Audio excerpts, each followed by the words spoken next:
नमस्कार दोस्तों, स्वागत है हमारे चैनल YG पब्लिकेशंस में।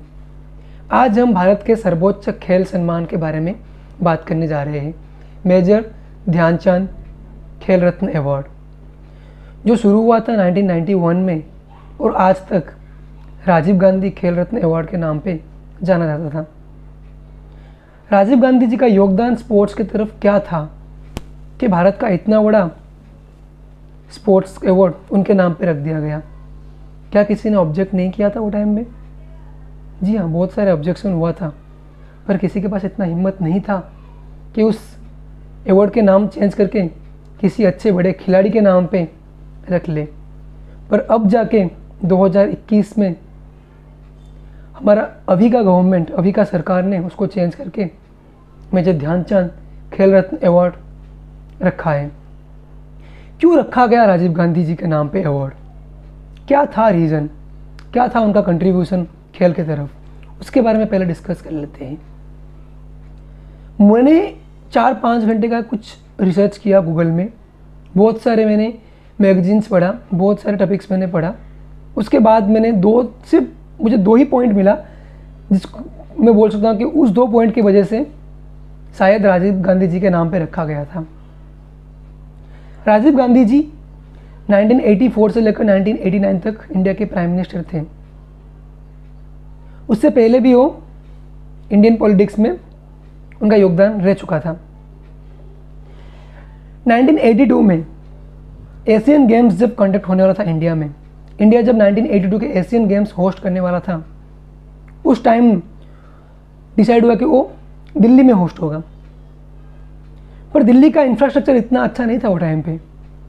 वो 1982 का एशियन गेम्स ही था जो दिल्ली के इंफ्रास्ट्रक्चर को एक वर्ल्ड क्लास इंफ्रास्ट्रक्चर में कन्वर्ट कर दिया था। जी हाँ, 1982 का एशियन गेम्स ही था जिसकी वजह से दिल्ली का इंफ्रास्ट्रक्चर पूरा चेंज हो चुका था। 1982 के एशियन गेम्स के ऑर्गेनाइजिंग कमेटी का एक मेंबर थे राजीव गांधी जी, और उनके एफर्ट से दिल्ली का जो इंफ्रास्ट्रक्चर है बहुत चेंज हो चुका था। जवाहरलाल नेहरू स्टेडियम, जो दिल्ली का बहुत ही मोस्ट इम्पोर्टेंट पार्ट है, वो स्टेडियम 1982 के एशियन गेम्स को होस्ट करने के लिए बनाया गया था, और आज तक वो एक बहुत ही बड़ा इम्पोर्टेंट पार्ट है दिल्ली का। उस टाइम बहुत सारे इंडोर गेम्स स्टेडियम्स, बहुत सारे फ्लाईओवर्स, बहुत सारे रोड्स बनाया गया था।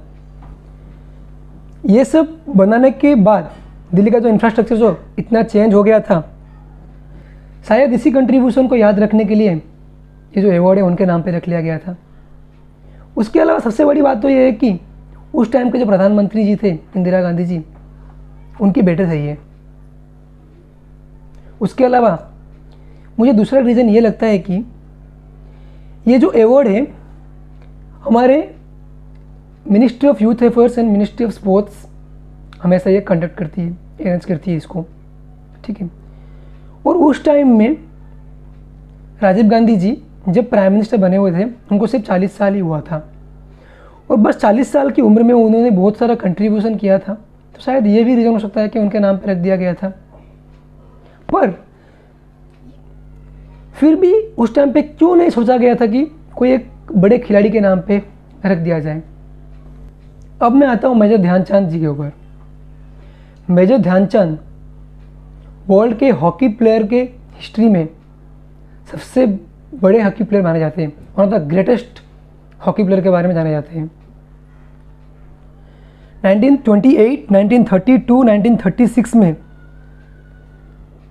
उन्होंने मेडल लेके आए थे इंडिया के लिए, और उनके खेल से इंडिया के प्लेयर्स इतने इन्फ्लुएंस हुए थे कि 1928 से लेकर 1964 के बीच में 8 ओलंपिक्स में से 7 ओलंपिक्स में इंडियन हॉकी मेडल लेके आया था। उस टाइम में क्रिकेट की इतनी क्रेज़ नहीं थी लोगों के ऊपर, इतनी चाहत नहीं थी क्रिकेट के ऊपर।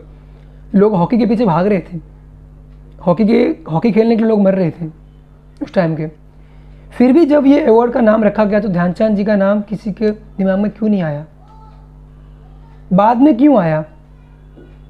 और बाद में जब आया भी तो किसी ने चेंज क्यों नहीं किया था? अब जाके क्यों चेंज हुआ वो? क्योंकि सब लोग एक सही समय के इंतज़ार में थे। 1980 लास्ट टाइम था जो हॉकी मेडल लेके आया था, उसके बाद अब जाके 2021 में एक मेडल लेके आए हैं। सब लोग एक सही समय का इंतज़ार कर रहे थे।